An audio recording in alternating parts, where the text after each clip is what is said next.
കൃഷ്ണായ വാസുദേവായ ഹരയേ പരമാത്മനെ പ്രണതക്ലേശനാശായ ഗോവിന്ദായ നമോ നമഃ. രാമായ രാമഭദ്രായ രാമചന്ദ്രായ വേധസേ രഘുനാഥായ നാഥായ സീതായ പതയേ നമഃ. ശ്രീ സീതാലക്ഷ്മണ ഭരത ശത്രുഘ്ന ഹനുമൽ സമേത ശ്രീരാമചന്ദ്രസ്വാമിനീ നമഃ. യത്ര യത്ര രഘുനാഥകീർത്തനം തത്ര തത്ര കൃതമസ്തകാഞ്ജലിം ബാഷ്പവാരി പരിപൂർണലോചനം മാരുതിം നമത രാക്ഷസാന്തകം. നമ്മൾ സുന്ദരകാന്ഡം 3-ാം സർഗം 64 നിർത്തിയത്. അപ്പം അതിൽ സീത പറയാണ്, സീത പറഞ്ഞപ്പം ഹനുമാൻ പറഞ്ഞു, ഹേ ദേവി, ഭവതി ഇവിടെ ഇരിക്കണ്ടെന്ന് അറിഞ്ഞാൽ രാമൻ രാക്ഷസന്മാരുടെ രാജ്യമായിട്ടുള്ള ലങ്കയെ ക്ഷണത്തിൽ ഭസ്മാക്കും. എന്നിട്ട് അത് കേട്ടപ്പോൾ സീത ഹനുമാനോട് പറഞ്ഞു, ഹേ ഹനുമാൻ, ഇത്ര ചെറിയ ശരീരം ഉള്ളവനാണ് നീയെ. അപ്പം നിൻ്റെ കൂട്ടുകാരും ഒക്കെ എല്ലാ ബാക്കി വാനരന്മാരും ഒക്കെ ഇതേപോലുള്ളവരാവില്ലേ? അവരൊക്കെ എങ്ങനെ വലിയ വലിയ രാക്ഷസന്മാരോട് യുദ്ധം ചെയ്യുക? അപ്പോൾ ദേവി അത് പറഞ്ഞപ്പോൾ ഹനുമാൻ വേഗം തൻ്റെ ആ വലിയ രൂപത്തെ അങ്ങോട്ട് കാണിച്ചു കൊടുത്തു എന്ന് പറഞ്ഞ് നിർത്തിയല്ലേ. 65ഉം 66ഉം വായിക്കാട്ടോ. മേരുമന്ദര സങ്കാശം രക്ഷോഗണവിഭീഷണം ദൃഷ്ട്വാ സീതാ ഹനുമന്തം മഹാപർവതസന്നിഭം ഹർഷേണ മഹതാവിഷ്ടാ പ്രാഹതം കവികുഞ്ചരം സമർത്ഥോസി മഹാസത്വദ്രക്ഷ്യന്തി ത്വം മഹാബലം രാക്ഷസ്യസ്തേ ശുഭ പന്ഥാ ഗച്ഛ രാമാന്തികം ദ്രുതം. അതോ മേരുമന്ദര സങ്കാശം, മേരുപർവ്വതത്തിന് തുല്യനും രക്ഷോഗണ വിഭീഷണം, അതായത് രാക്ഷസന്മാരെ ഭയപ്പെടുത്തുന്നവനും മഹാപർവ്വത സന്നിഭം, രാക്ഷസന്മാരെക്കാളൊക്കെ വലിപ്പുണ്ട് ഹനുമാന്, മഹാപർവ്വത സന്നിഭം, ഒരു മഹാപർവ്വതത്തിൻ്റെ അത്ര വലിപ്പമുള്ളവനുമായ ഹനുമന്തം ദൃഷ്ടുവ, ഹനുമാനെ ദർശിച്ചിട്ട് മഹതാഹർഷേണ ആവിഷ്ട സീത, സന്തോഷത്തോട് വർദ്ധിക്കപ്പെട്ട ആഘോഷത്തോടു കൂടിയിട്ടുള്ള സീത, സന്തോഷത്തോടു കൂടിയിട്ടുള്ള സീത തം കവികുഞ്ചരം പ്രാഹ, ആ വാനര ശ്രേഷ്ഠനോട് പറഞ്ഞു, മഹാസത്വ, മഹാബലശാലിയായിട്ടുള്ള ഹനുമാനെ, സമർത്ഥ അസി, തീർച്ചയായിട്ടും നീ അതിന് സമർത്ഥനാണ് രാക്ഷസന്മാരെ കൊല്ലാനേ. മഹാബലം ത്വം രാക്ഷസ്യ ദ്രക്ഷ്യന്തി, മഹാബലവായനമായ നിന്നെ രാക്ഷസികളൊക്കെ കാണട്ടെ. ദ്രുതം രാമാന്തികം ഗച്ഛ, അല്ല കാണാണ്ട് നോക്കിക്കോളൂ പറയുക. ഈ രാക്ഷസിമാരൊക്കെ അപ്പോൾ കാണണ്ട, വേഗം ആ രൂപം മറയ്ക്കുന്ന. കാരണം രാക്ഷസികൾ കണ്ടാൽ രാവണനോട് ചെന്ന് പറയൂലോ, അപ്പോൾ ആ രൂപം മറച്ചോളൂ, കാണണ്ട, അവർ കാണണ്ട. ഗച്ഛ, വേഗം, അവർ കാണാണ്ടേ രാവൻ്റെ സമീപത്തേക്ക് ഗമിച്ചാലും തേ പന്ഥ ശുഭ, നിൻ്റെ മടക്കയാത്രയൊക്കെ ശുഭാവട്ടെ എന്ന് പറഞ്ഞു. ഹനുമാൻ ഒരു കുഞ്ഞൊരു ചെരുക്കി കുരഞ്ഞനായിട്ട് ഇരുന്നിട്ടാണ് ഇതുവരെ വർത്തമാനം പറഞ്ഞത്. സീതയ്ക്ക് സംശയമാണെന്ന് പറഞ്ഞപ്പോൾ അങ്ങോട്ട് പർവ്വതാകാരനായി നിന്നു. മേരുപർവ്വതത്തോടവും മന്ദരപർവ്വതത്തിനോടും തുല്യവും രാക്ഷസ സമൂഹങ്ങൾക്ക് ഭയം ഉണ്ടാക്കാൻ സമർത്ഥവും ആയ വമ്പിച്ച പർവ്വതം പോലെ ഇരിക്കുന്നവനായ ഹനുമാനെ കണ്ടപ്പോൾ അതിസന്തോഷത്തോടു കൂടി സീത പറഞ്ഞു, ഹേ മഹാബലശാലിയായിട്ടുള്ള ഹനുമാനെ, നീയൊരു സമർത്ഥനം തന്നെയാണ്. മഹാബലശാലികളായിട്ടുള്ള നിന്നെ ഈ രാക്ഷസികൾ കാണുന്നതിന് മുമ്പ് നീ അത് കണ്ടാൽ രാക്ഷസികൾ കാണാതെ വേഗം രൂപം മറച്ചോളൂ, എന്നിട്ട് വേഗം നീ രാമൻ്റെ സമീപത്തേക്ക് പൊക്കോളൂ, നിൻ്റെ മടക്കയാത്രയൊക്കെ മംഗളാവട്ടെ എന്ന് പറഞ്ഞു. മേരുമന്ദര സങ്കാശം രക്ഷോഗണവിഭീഷണം ദൃഷ്ട്വാ സീതാ ഹനുമന്തം മഹാപർവ്വത സന്നിഭം ഹർഷേണ മഹതാവിഷ്ടാ പ്രാഹതം കവികുഞ്ചരം. ഹർഷം, അത്ര സന്തോഷമായി സീതയ്ക്ക്. സമർത്ഥോസി മഹാസത്വ, നീ സമർത്ഥൻ തന്നെയാണ്. രക്ഷ്യന്തി ത്വം മഹാബലം രാക്ഷസ്യസ്തേ, രാക്ഷസികൾ കാണാതിരിക്കട്ടെ ഈ രൂപം.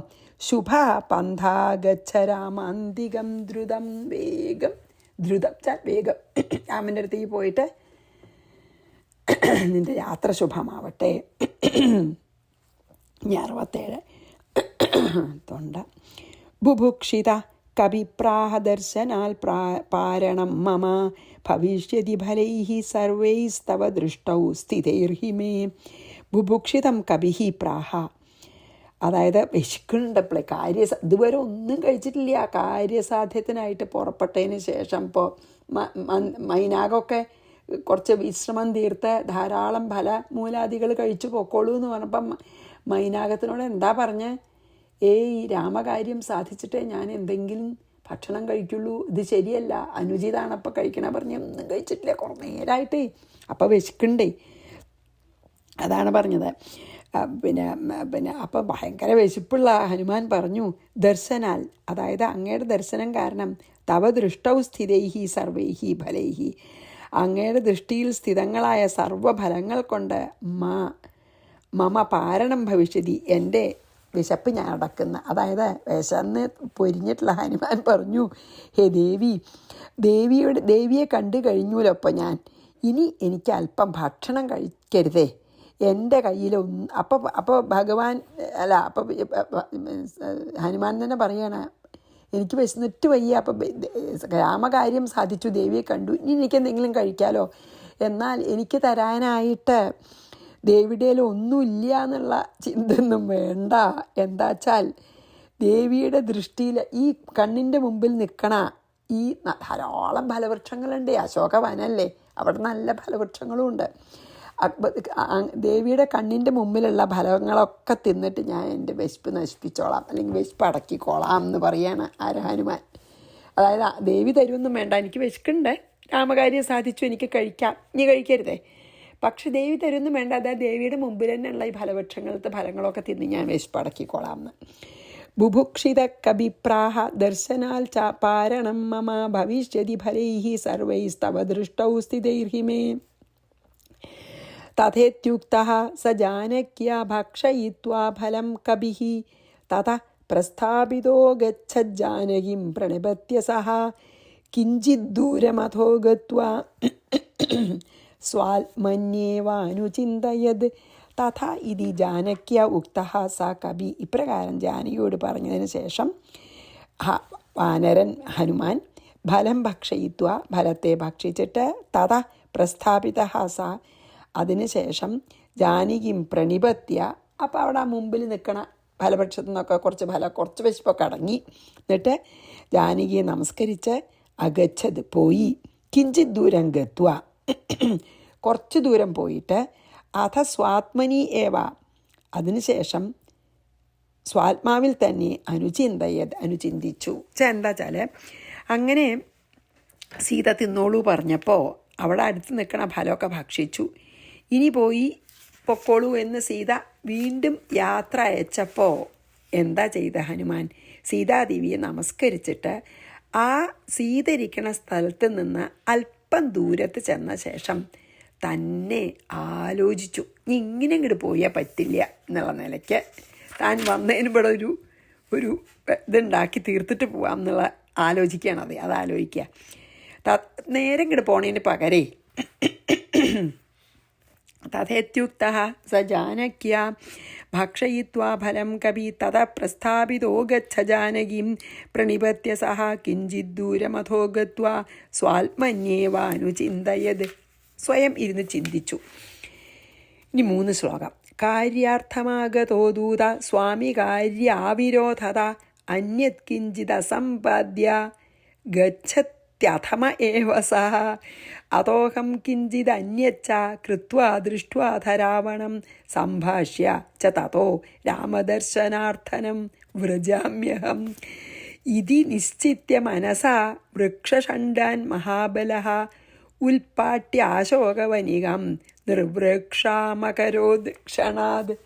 എന്താണ് കാര്യാർത്ഥം ആഗത ദൂത, എന്തെങ്കിലും ഒരു കാര്യത്തിനായിട്ട് വന്ന ഒരു ദൂതൻ, സ്വാമി കാര്യാവിരോധത, സ്വാമിയുടെ കാര്യത്തിന് വിരോധം വരുത്താത്ത വിധം, ഇപ്പം കാര്യം സാധിച്ചുല്ലോ, അപ്പം അതിന് വിരോധം ഉണ്ടാവാൻ വഴിയില്ല, അതിന് വിരോധമാവാത്ത വിധം അന്യത് കിഞ്ചിത്, വേറെ എന്തിനെങ്കിലും അസമ്പാദ്യ ഗച്ഛതി, വേറെ പറഞ്ഞത് മാത്രം ചെയ്ത് മടങ്ങല്ല നല്ലൊരു ദൂതൻ ചെയ്യേണ്ട, പറഞ്ഞതിനും കുറച്ചധികം, അതായത് ശ്രീരാമൻ്റെ പ്രതീക്ഷ നിറവേറ്റിപ്പോൾ ആ പ്രതീക്ഷയിലും കുറച്ചും കൂടി പ്രതീക്ഷയിൽ കവിഞ്ഞ ഒരു പെർഫോമൻസ് വേണമെന്നുണ്ട്. അതാണ്. അപ്പോൾ അസമ്പാദ്യ ഗച്ഛതി പറഞ്ഞാലും കുറച്ചധികം സമ്പാദിക്കാതെ തിരിച്ചു പോകുന്ന അധമ. അങ്ങനത്തെ ആ പറഞ്ഞ കാര്യം മാത്രം സാധിച്ചിട്ട് പോണ ദൂതൻ കാര്യം സാധിച്ചു, പക്ഷേ അയാളൊരു അധമനായിട്ടുള്ള ദൂതനാണ്. ഉത്തമ ദൂതൻ എങ്ങനെയുള്ള ആളാണ്? പറഞ്ഞതിലും കൂടുതൽ, പ്രതീക്ഷിച്ചതിലും കൂടുതൽ ചെയ്തു കൊടുക്കണ ആളാണ്. അങ്ങനത്തെ ദൂതനാണ്. അതുകൊണ്ട് അധമ, ആ പറഞ്ഞ കാര്യം മാത്രം ചെയ്തിട്ട് പോയി. അതാണെങ്കിൽ അവൻ അധമനായിട്ടുള്ള ദൂതനാണ്. അതഹ അഹം, അതുകൊണ്ട് ഞാൻ അന്യത് കിഞ്ചിത് കൃത്വ, വേറെ കുറച്ച് കാര്യങ്ങളും കൂടി രാമൻ പറയാത്ത കാര്യങ്ങൾ ചെയ്തിട്ട് അധ രാവണം ദൃഷ്ട്വ സംഭാഷ്യാച്ച, രാവണനെ കണ്ട് സംഭാഷണം ചെയ്തിട്ട് രാമദർശനാർത്ഥം വജ്യാമി, എന്നിട്ട് ഞാൻ രാമനെ കാണാൻ പോവാം, എന്നാൽ ഞാൻ ഉത്തമദൂതനാവുള്ളൂ. ഇതി മനസ്സാ നിശ്ചിത്യ, എന്ന് മനസ്സുകൊണ്ട് നിശ്ചയിച്ചിട്ട് മഹാബലശാലിയായിട്ടുള്ള ഹനുമാൻ വൃക്ഷഷണ്ടാൻ ഉൽപ്പാട്യ, വൃക്ഷസമൂഹങ്ങളെയൊക്കെ അടിച്ച് ഇട്ട് ക്ഷണാദ് അശോകവനികാം നിർവൃക്ഷാം അകരോത്, ആ സ്വീകരിക്കണ ഭാഗം ഒഴിച്ച് ബാക്കിയുള്ള എല്ലാ ഭാഗത്തെയും വൃക്ഷങ്ങളെ അടിച്ചിട്ടിട്ട് ക്ഷണത്തിൽ അശോകവനിക വൃക്ഷം ഇല്ലാത്തതാക്കി തീർത്തുന്ന്. എന്താ ചെയ്തത്? വൃക്ഷഷണ്ടാൻ ഉൽപ്പാട്യ, പിന്നെയോ അടിച്ചിട്ടിട്ടേ അശോകവനം വൃക്ഷമില്ലാത്തതാക്കി തീർത്തു അശോകവനത്തിനെ. ആ സീത ഇരിക്കണ ഭാഗത്തെ കുറച്ച് വൃക്ഷങ്ങൾ ഒഴിച്ച് സകല വൃക്ഷങ്ങളെയും അടിച്ച് നിലത്തിട്ടു. അതായത് എന്താ ഇതിൽ വളരെ ഒരു ദൂതൻ്റെ എത്ര നന്നായിട്ടാണ് ഹനുമാൻ ആലോചിക്കണേ. അത് കാര്യം സാധിക്കാൻ വന്നിട്ടുള്ള ഏതൊരു ദൂതനും സ്വാമിയുടെ കാര്യം സാധിച്ചതിന് ശേഷം അതിന് വിരോധമില്ലാത്തതായ മറ്റൊരു കാര്യം കൂടി ചെയ്യാതെ മടങ്ങിപ്പോയാൽ അവൻ ഒരധമദൂതനാണ്. അതായത് പ്രതീക്ഷയ്ക്ക് അതീതമായിട്ട്, അതെ, പ്രതീക്ഷിച്ചതിലും അധികം നന്നായി ചെയ്യണമല്ലോ. അതുകൊണ്ട് ഞാൻ ഒന്നും കൂടി ഒരു കാര്യം കൂടി ചെയ്യാമെന്ന് പറഞ്ഞിട്ട് രാവണനെ കാണും, അത് കഴിഞ്ഞിട്ട് രാവണനെ കണ്ട് സംഭാഷണം ചെയ്യണമെന്നാണ് എനിക്ക് മോഹം എന്ന് വിചാരിച്ച് എന്ത് ചെയ്തു? രാവണനെ കണ്ട് സംഭാഷണം ചെയ്യണമെങ്കിൽ വെറുതെ പോയി കാണാൻ പറ്റില്ല. അപ്പോൾ ഇവിടെ എന്തെങ്കിലുമൊക്കെ രാവണനെ കാണാനൊരു അവസരം ഉണ്ടാക്കണം. ആ അവസരം ഉണ്ടാക്കുക ഒരു വാനരനായിട്ടുള്ള ഹനുമാനെ എങ്ങനെ തീർച്ചയാക്കിയത്? എന്ത് ചെയ്തറിയോ? രാവണനെ കാണാൻ അവസരം ഉണ്ടാക്കണം വെച്ചാൽ നേരെ പോയി കാണാൻ പറ്റില്ലല്ലോ വലിയ വലിയ രാജാക്കന്മാരെ. അപ്പോൾ അതിനൊരു അവസരം ഉണ്ടാക്കാൻ എന്താ ചെയ്തത്? അവസരം ഉണ്ടാക്കണം, എന്നിട്ട് രാമനെ പോയി കാണാമെന്ന് മനസ്സിൽ ഉറപ്പിച്ചിട്ട് ഹനുമാൻ ആ അശോകവനത്തിലത്തെ വൃക്ഷങ്ങളെല്ലാം പുഴക്കി മറിച്ച് അശോകവനം നിമിഷങ്ങൾക്കുള്ളിൽ വൃക്ഷങ്ങളില്ലാത്തതാക്കി തീർത്തു. അത്ര വൃക്ഷങ്ങൾ അതികയമായിട്ടുള്ള അതിമനോഹരമായിട്ടുള്ള വിശേഷ വൃക്ഷങ്ങളെ കൊണ്ട് നിറഞ്ഞതാണ്. ആ സീതയിരിക്കുന്ന സ്ഥലം ഒഴിച്ച് എല്ലാം കൂടെ എന്താക്കി? നിർവൃക്ഷമാക്കി തീർത്തു. മീൻസ് വൃക്ഷങ്ങളില്ലാതാക്കി തീർത്തു. കാര്യാർത്ഥമാഗതോ ദൂത സ്വാമി കാര്യാവിരോധത അന്യൽ കിഞ്ചിതം അസമ്പാദ്യ ഗച്ഛത്യഥമ ഏവസ. പറഞ്ഞ കാര്യം മാത്രം ചെയ്ത് പോണ ദൂതൻ അധമനാണത്, പോരാ. അതോഹം കിഞ്ചിത് അന്യച്ച കൃത്വാ ദൃഷ്ട്വാധ രാവണം സംഭാഷ്യ ച തതോ രാമദർശനാർത്ഥം വ്രജാമ്യഹം. എന്നിട്ട് രാവണനെ കണ്ട് സംസാരിച്ച് ഞാൻ രാമൻ്റെ അടുത്തേക്ക് പോവാം. ഇത് നിശ്ചിത്യ മനസാ വൃക്ഷഷണ്ടാൻ മഹാബലഃ ഉൽപ്പാട്യ അശോകവനികയെ നിർവൃക്ഷം അകരോക്ഷണാത്, നിർവൃക്ഷമാക്കി തീർത്തു. എന്നിട്ട് ഇനി 72-71 സീതാശ്രയനഗം ത്യക്ത്വാ വനം ശൂന്യം ചകാരസ ഉൽപ്പാടയന്തം വിപിനം ദൃഷ്ട്വാ രാക്ഷസയോഷിതഃ അപൃച്ഛജ്ജാനകീം കോസൗ വാനരാകൃതിരുദ്ഭടഃ. സീതാശ്രയനഗം ത്യക്ത്വാ, സീത ഇരിക്കുന്ന ആ വൃക്ഷം അതിൻ്റെ ചുറ്റുപാടും ഒഴിച്ച് സഹ വനം ശൂന്യം ചകാര, ആ അശോകവനത്തിനെ ശൂന്യമാക്കി തീർത്തു. വിപിനം ഉൽപ്പാടയന്തം ദൃഷ്ട്വ, ഇങ്ങനെ വനത്തിനെ നശിപ്പിക്കുന്ന ഇവനെ കണ്ടിട്ട് രാക്ഷസയോഷിതാഹ, ഈ രാക്ഷസ സ്ത്രീകൾ ആരുമില്ല രാത്രി വേറെ, ഈ സീത അടുത്തിരിക്കുന്ന രാക്ഷസ സ്ത്രീകൾ മാത്രമേ ഉള്ളൂ. രാത്രിയല്ല എല്ലാവരും ഉറങ്ങുക. വാനരാകൃതി ഉദ്ഭട അസൗ കഹ, ഈ വാനര ശരീരം പൂണ്ടിട്ടുള്ള ഇങ്ങനൊരു പരാക്രമിയായിട്ടുള്ള ഇവൻ ആരാണ് എന്ന് ജാനകിയും അപൃച്ഛൻ, ജാനകിയോട് ചോദിച്ചു. അപ്പോൾ ഈ സീത ഇരിക്കണ ആ ശിംശഭാവൃക്ഷം ഒഴിച്ച് മറ്റ് മരങ്ങളെയെല്ലാം ഈ ഹനുമാൻ നശിപ്പിച്ചു. ഇങ്ങനെ ബാക്കി മരങ്ങളെയൊക്കെ അങ്ങനെ നിഷ്പ്രയാസം പുഴക്കിയിടുന്ന ഈ ഹനുമാനെ കണ്ട രാക്ഷസ്ത്രീകൾ ഈ വാനരൻ്റെ വേഷത്തിൽ വന്നിട്ടുള്ള ഈ ലഹളക്കാരൻ ആരാണ് എന്ന് സീതയോട് ചോദിച്ചു. സീതാശ്രയനഗം ത്യക്ത്വാ വനം ശൂന്യം ചകാരസഃ ഉൽപാടയന്തം വിപിനം ദൃഷ്ട്വാ രാക്ഷസ യോഷിത. രാക്ഷസയോഷിത പറഞ്ഞാൽ രാക്ഷസ സ്ത്രീകൾ, യോഷിത എന്ന് പറഞ്ഞ സ്ത്രീകളാണ്. അപൃച്ഛജാനകിയും, ജാനകിയോട് ചോദിച്ചു, കോസൗ വാനരാകൃതിരുദ്ഭട, ഈ ലഹളക്കാരൻ വാനരൻ ആരാണെന്ന് ചോദിച്ചു. അപ്പം ജാനകി ഉവാച, ജാനകി പറഞ്ഞു, ഭവത്യ ഏവ ജാനന്തി മായാം രാക്ഷസനിർമ്മിതാം നാഹമേനം വിജാനാമി ദുഃഖശോകസമാകുല ഇത്യുക്ത ത്വരിതം ഗത്വാ രാക്ഷസ്യോ ഭയപീഡിതാഃ ഹനുമതാ കൃതം സർവം രാവണായന്യവേദയൻ. എന്താണ്? രാക്ഷസനിർമ്മിതാം മായാം, രാക്ഷസന്മാരാൽ നിർമ്മിക്കപ്പെട്ട മായയെ ഭവത്യ ഏവ ജാനന്തി, ഭവതികൾ തന്നെ അറിയുന്നു. ദുഃഖശോകസമാകുല അഹം, ദുഃഖത്താൽ പരവശയായിട്ടുള്ള ഞാൻ, ഏനം ന വിജാനാമി, എനിക്കിവനെയൊന്നും അറിയില്ല. ഇതി ഉക്ത്വ രാക്ഷസ്യ, ഇതിനെ ഇങ്ങനെ ഉക്തകളായ രാക്ഷസികൾ ഭയപീഡിത, ഭയപ്പെട്ടവരായിട്ട് ഹനുമതാകൃതം സർവം, ഹനുമാൻ ചെയ്ത ഈ ലഹള മുഴുവൻ രാവണായ നിവേദയ, രാവണനോടായിക്കൊണ്ട് അറിയിപ്പിച്ചു. രാവണനോട് പോയി പറഞ്ഞു. അതായത് അപ്പോൾ സീത അറിഞ്ഞില്ല എന്ന് നടിച്ചു. ഞാൻ ധരിച്ചിട്ടില്ല കേട്ടോ അത് വായിക്കണവരെ. രാക്ഷസന്മാർ കാട്ടിക്കൂട്ടണ മായ നിങ്ങൾക്കല്ലേ എന്നേക്കാളും അറിയാം. ദുഃഖപരവശയായിട്ടുള്ള എനിക്കിതൊക്കെ ആലോചിക്കാൻ സമയമുണ്ടോ? ഞാൻ എങ്ങനെ അറിയും? അങ്ങനെ പറഞ്ഞുള്ളൂ. നുണ പറഞ്ഞു എന്ന് പറയൂയ്യ. ഒരർദ്ധ സത്യമായിട്ട് എന്താ പറഞ്ഞ സീത അറിയോ? പിന്നെ ശ്രീരാമനെ അയച്ചു വന്ന ദൂതനാവൊന്നും പറഞ്ഞില്ല മനഃപൂർവ്വം. അങ്ങടൊരു ചോദ്യം ചോദിച്ചു. അവരിതാരാ ചോദിച്ചപ്പോൾ അങ്ങോട്ട് ചോദിച്ചു, രാക്ഷസന്മാർ കാട്ടിക്കൂട്ടുന്ന മായൊക്കെ രാക്ഷസ സ്ത്രീകളായ നിങ്ങളെക്കാളും എനിക്കറിയോ? ഞാനിവിടെ ദുഃഖിച്ചിരിക്കണ ഒരു സ്ത്രീയാണ്. അപ്പോൾ നിങ്ങൾക്ക് തന്നെയാണ് ഇതിനെപ്പറ്റിയൊക്കെ കൂടുതൽ അറിയാം. രാക്ഷസന്മാരുടെ മായാവിത്വമൊക്കെ നിങ്ങൾക്കല്ലേ അധികം അറിയാം. എനിക്കെന്താ അറിയാം? ഞാനിവിടെ ഭർത്തൃവിരഹത്തിൽ ദുഃഖിച്ചിരിക്കണ ഒരു സ്ത്രീ അത്രല്ലേ ഉള്ളൂ. ഞാനെങ്ങനെ അറിയും എന്നേ പറഞ്ഞുള്ളൂ, ഇല്ല എന്നൊന്നും പറഞ്ഞില്ല.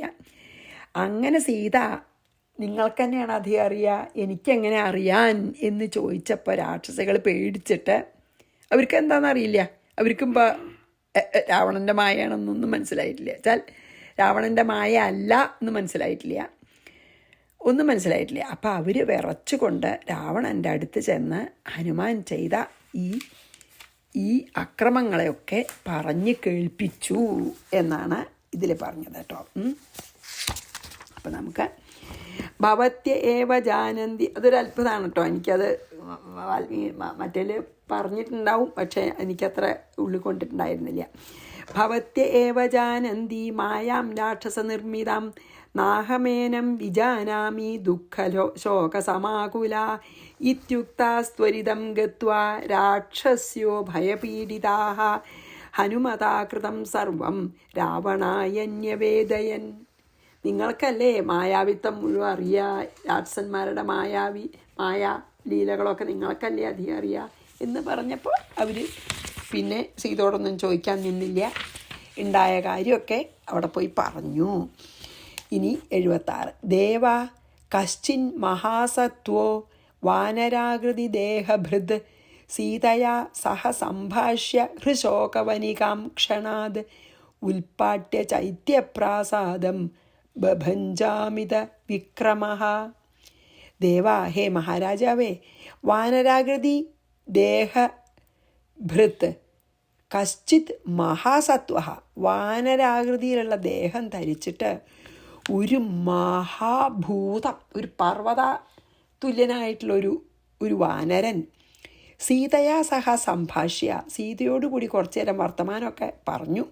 ആ വാനരൻ സംഭാഷണമൊക്കെ ചെയ്തിട്ട് അമിത വിക്രമ, മഹാപരാക്രമിയായിട്ടുള്ള അവൻ ക്ഷണാത് അശോകവനികം ഉൽപ്പാട്ടിയ, ഒരു ക്ഷണം കൊണ്ട് ആ അശോകവനത്തിൽ വൃക്ഷങ്ങളെ മുഴുവൻ നശിപ്പിച്ചു. ചൈത്യപ്രാസാദം ബഭഞ്ച, എന്നിട്ട് ചൈത്യപ്രാസാദത്തെ ഭഞ്ജിച്ചു എന്ന്. എന്താ അറിയോ, ഇവർ രാവണനോട് പോയി പറഞ്ഞു, ഹേ രാജാവേ, ഏതോ ഒരു മഹാഭൂതം, കണ്ടാൽ ഒരു വാനരൻ്റെ രൂപമാണ്, മഹാസത്വം, പർവ്വത തുല്യമായിട്ടുള്ള ദേഹത്തോടു കൂടിയിട്ടുള്ള ഒരു മഹാവാനര സത്വം സീതയോടുകൂടി എന്തൊക്കെയോ സംഭാഷണം ചെയ്തു. അതിനുശേഷം അശോകവനത്തിനെ ഒരു ക്ഷണം കൊണ്ട് നശിപ്പിച്ചു. മഹാപരാക്രമിയായിട്ടുള്ള അവൻ ആ ചൈതന്യ പ്രാസാദത്തെയും തകർത്ത് കളഞ്ഞു. വേറൊരു ചെറിയൊരു നല്ലൊരു മാളിക ഉണ്ടായിരുന്നു, അതിനെയും തകർത്തു. അത് കണ്ടാൽ വാനരനാണെന്നല്ലാതെ ഈ പ്രവൃത്തി കൊണ്ട് അതൊരു വാനരനാണ് തോന്നുന്നില്ല. ഒരു വാനരനേക്കാളും ശക്തിയുള്ള വാനരൂപം പൂണ്ട ഒരു മഹാസത്വം എന്നാണ് ഞങ്ങൾക്ക് തോന്നണത് എന്ന് പറഞ്ഞു. ദേവ കശ്ചിൻ മഹാസത്വോ വാനരാകൃതി ദേഹഭൃത് സീതയാ സഹ സംഭാഷ്യ ഹൃശോകവനികാം ക്ഷണാത് ഉൽപ്പാട്യ ചൈത്യപ്രാസാദം ബഭഞ്ചാമിതവിക്രമ. ഇനിയോ 77 78. പ്രാസാദരക്ഷിണ സർവാൻ ഹത്വാ തത്രൈവ തസ്ഥിവാൻ, അത് 76 പകുതി കേട്ടോ, അല്ല തസ്ഥിവാൻ തശ്രുത്വാ തൂർണമുത്ഥായ വനഭംഗം മഹാപ്രിയം. ഇനി 78 ഒരു വരി. കിങ്കരാൻ പ്രേഷയാമാസ നിയുതം രാക്ഷസാധിപ, അതായത് പ്രാസാദരക്ഷിണ സർവാൻ, ആ മാളിക സെക്യൂരിറ്റി രക്ഷിക്കണ സർവരെയും ഹത്വ തത്ര ഏവാ തസ്ഥിവാൻ, അവരെയൊക്കെ ആ മാളിക കാത്തു സൂക്ഷിക്കണ സെക്യൂരിറ്റിക്കാരെ മുഴുവൻ കൊന്നിട്ടിരിക്കണു. മഹാപ്രിയം വനഭംഗം തശ്രുത്വ, ഇങ്ങനെയുള്ള അതിഭയങ്കരമായിട്ടുള്ള ആ വനങ്ങളെ നശിപ്പിച്ച ആ രൂപത്തിനെ വർത്തമാനം കേട്ടിട്ട് തൂർണമുത്തായ, വേഗം നീട്ടു. എപ്പോഴും പേടിയുണ്ടേ രാവണനും, എപ്പോഴാ ശ്രീരാമൻ വരികയെന്നേ. അപ്പോൾ മനസ്സിലതുണ്ടല്ലോ. വേഗം ഇത് കേട്ടപ്പോൾ, ഇങ്ങനൊരു സത്വത്തിൻ്റെ വർത്തമാനം കേട്ടപ്പോൾ വേഗം തൂർണമുത്തായ, വേഗം എഴുന്നേറ്റിട്ട് രാക്ഷസാധിപ, രാക്ഷസരാജാവ് നിയുതം കിങ്കരാൻ, അനേകായിരം ഭൃത്യന്മാരെ പ്രേഷയാമാസ, ഇവനോട് യുദ്ധം ചെയ്ത് തോൽപ്പിക്കാനായിട്ട് അയച്ചു. ആദ്യം അവനും പോവില്ലല്ലോ ഒരിക്കലും രാജാവ്. അപ്പോൾ ഈ മാളിക പ്രാസാദം കാത്തു രക്ഷിക്കുന്നവരെയൊക്കെ ഈ വാനര രൂപം ഭൂതം സംഹരിച്ചു. ഇപ്പോഴും അവിടെ തന്നെ പോയിട്ടില്ല, അവിടെ തന്നെ ഇരിക്കുന്നുണ്ട്. അശോകവനികയെ മുഴുവൻ ക്ഷണനേരം കൊണ്ട് നശിപ്പിക്കുക, ഈ ചൈത്യപ്രാസാദം തകർക്കുക, ഇങ്ങനെയുള്ള സംഗതികളൊക്കെ വലിയ വലിയ കാര്യങ്ങളാണ് വളരെ ക്ഷണനേരം കൊണ്ട് ചെയ്തത്. അപ്പോൾ തനിക്ക് വളരെ ദുഃഖം തരണതുമാണ്. അത്ര നല്ലൊരു ഒരു പൂങ്കാവാണ് അശോകവനി, അത്ര കേമായിട്ടുള്ള ഒരു പ്രാസാദം മാളികയാണ് അത്. അതൊക്കെ ഇടിച്ച് തകർക്കുക എന്ന് പറഞ്ഞാൽ, ഇത് കേട്ടപ്പോൾ രാവണൻ വേഗം നീട്ട് തൻ്റെ അനവധി കിങ്കരന്മാരെ, അതായത് ഭൃത്യന്മാരെ വിളിച്ച് അവരോട് പറഞ്ഞു, ഇവനോട് പോയി യുദ്ധം ചെയ്യാനായിട്ട്, അതായത് അവനെ തോൽപ്പിക്കാൻ വേണ്ടിയിട്ട്, അല്ലെങ്കിൽ അവനെ ആട്ടിപ്പായിക്കാൻ വേണ്ടിയിട്ട് അനവധി കിങ്കരന്മാരെ അയച്ചു എന്ന് പറഞ്ഞ് നമുക്ക് ഇന്നിവിടെ നിർത്താം. 78 78 ഒരു ശ്ലോകം 78 എന്ന് പറഞ്ഞ് നിർത്താം. പ്രാസാദരക്ഷിണ സർവാൻ ഹത്വാ തത്രൈവ തസ്ഥിവാൻ തശ്രുത്വാ തൂർണമുത്ഥായ വനഭംഗം മഹാപ്രിയം. 78 ശ്ലോകത്തിലത്തെ ഒരു വരി. കിങ്കരാൻ പ്രേഷയാമാസ നിയുതം രാക്ഷസാധിപ, അനവധി കിങ്കരന്മാരെ അയച്ചു എന്ന് പറഞ്ഞ് നമുക്കിവിടെ നിർത്താം. ശ്രീകൃഷ്ണ അർപ്പണമസ്തു. സർവത്ര ഗോവിന്ദ നാമ സങ്കീർത്തനം. ഗോവിന്ദ ഗോവിന്ദ. ശ്രീ സീതാ ലക്ഷ്മണ ഭരത ശത്രുഘ്ന ഹനുമൽ സമേത ശ്രീരാമചന്ദ്രസ്വാമിനേ നമ. ഗുരുവായൂരപ്പ ശരണം.